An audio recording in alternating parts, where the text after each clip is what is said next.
In this video, we're going to see how to add a coupons. Let's get started. Click on Coupons.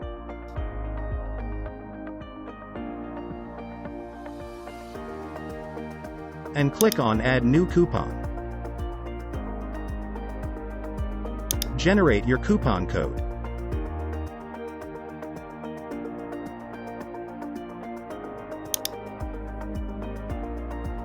Choose your discount type.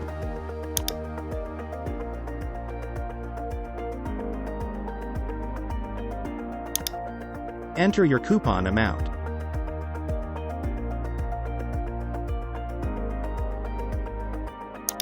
Select your coupon expiry date.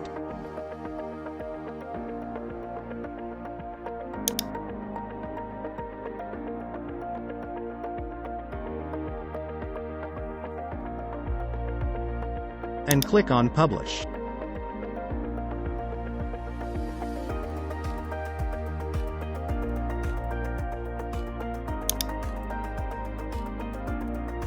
So you successfully added your coupon.